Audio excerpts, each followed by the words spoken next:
Three, two, one. Salam saudara, puji nama Tuhan. Kembali kita berjumpa dalam tayangan edukasi Kristen, tayangan bagi kaum Kristiani. Saudaraku, dalam tayangan kali ini saya akan membagikan kepada kita semua tentang satu topik, mengapa kita dituduh sebagai orang Kristen yang munafik. Mungkin tidak ada tuduhan yang lebih provokatif daripada kata munafik. Sayangnya ada orang-orang yang merasa punya alasan kuat untuk memberikan label orang Kristen itu orang yang munafik. Kata munafik itu sendiri memiliki akar kata dari bahasa Latin, hypokresis, yang berarti bersandiwara, berpura-pura. Kata ini sudah ada di dalam bahasa Yunani dan Perjanjian Baru, dan mengandung makna yang sama, berperan atau berpura-pura.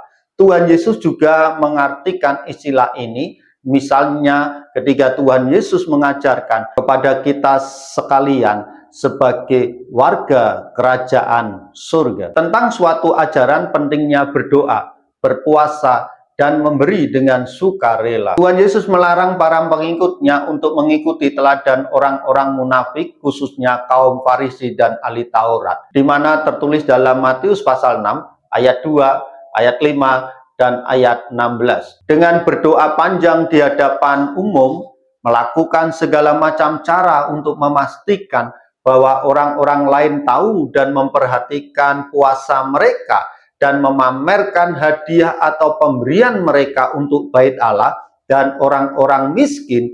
Dari luar seseorang mungkin kelihatan dekat kepada Tuhan. Namun mereka adalah orang-orang yang memiliki bermain peran atau bersandiwara.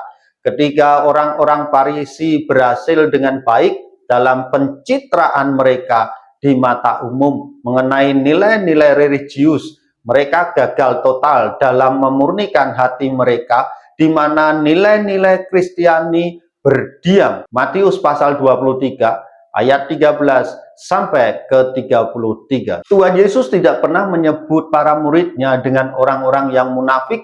Julukan itu hanya diberikan kepada kaum fanatisme yang salah kaprah.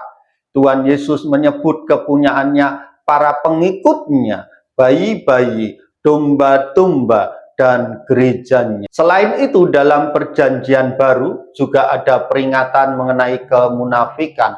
Juga ada dua contoh jelas mengenai kemunafikan yang terjadi di dalam gereja. Sebagai contoh, di dalam Kisah Para Rasul pasal 5 ayat 1-10, dua murid terbongkar berpura-pura dermawan.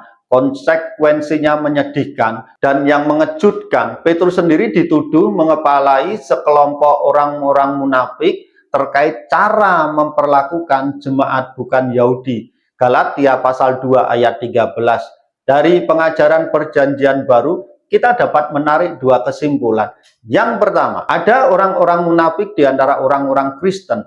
Memang mereka sudah ada sejak awal. Perumpamaan Tuhan Yesus mengenai gandum dan lalang mengindikasikan kalau mereka masih tetap ada, akan ada sampai akhir zaman. Matius pasal 13 ayat 18-30. Lagi pula, kalau seorang rasul saja bisa munafik, tidak ada alasan untuk percaya bahwa orang Kristen biasa bisa lepas dari itu.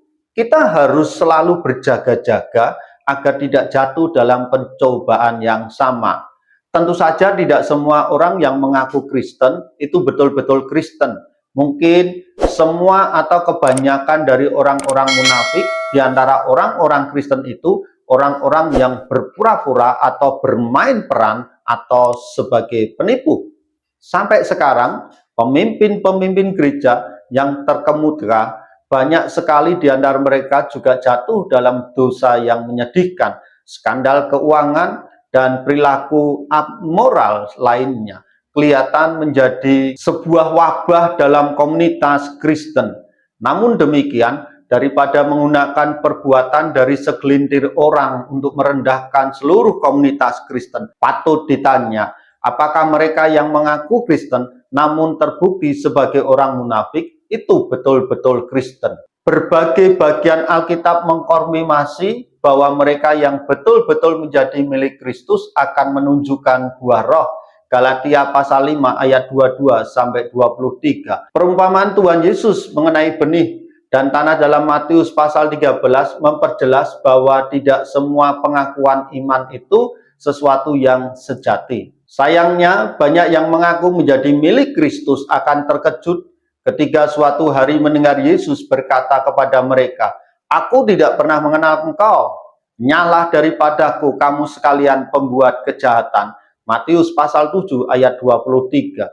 Yang kedua, sekalipun kita tidak seharusnya kaget bahwa orang-orang yang berpura-pura lebih suci daripada sebenarnya itu mencoba mengaku sebagai orang Kristen, kita tidak sepantasnya langsung menyimpulkan gereja seluruhnya terdiri dari orang-orang munafik. Tentu kita bisa mengakui bahwa setiap manusia yang datang kepada Yesus itu adalah orang-orang berdosa. Bahkan ketika dosa kita diampuni, sekalipun dosa-dosa kita diampuni dan kita diselamatkan dari hukuman kekal, kita masih harus diselamatkan dan dilepaskan dari kehadiran dosa dalam hidup kita, termasuk dosa kemunafikan. Melalui iman kepada Tuhan Yesus, kita akan terus mengalahkan kuasa dosa sampai akhirnya kita dilepaskan. Semua orang Kristen gagal untuk hidup secara sempurna sesuai dengan standar Alkitab, sehingga tidak ada orang Kristen yang secara sempurna menjadi serupa Kristus.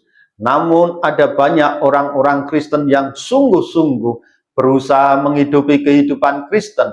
Mereka memilih bersandar pada kuasa Roh Kudus untuk meyakinkan, merubah, dan memberi mereka kuasa untuk melakukan. Ada banyak orang Kristen yang hidup dengan cara yang bebas dari skandal. Tidak ada orang Kristen yang sempurna, tetapi melakukan kesalahan dan gagal mencapai kesempurnaan dalam hidup ini.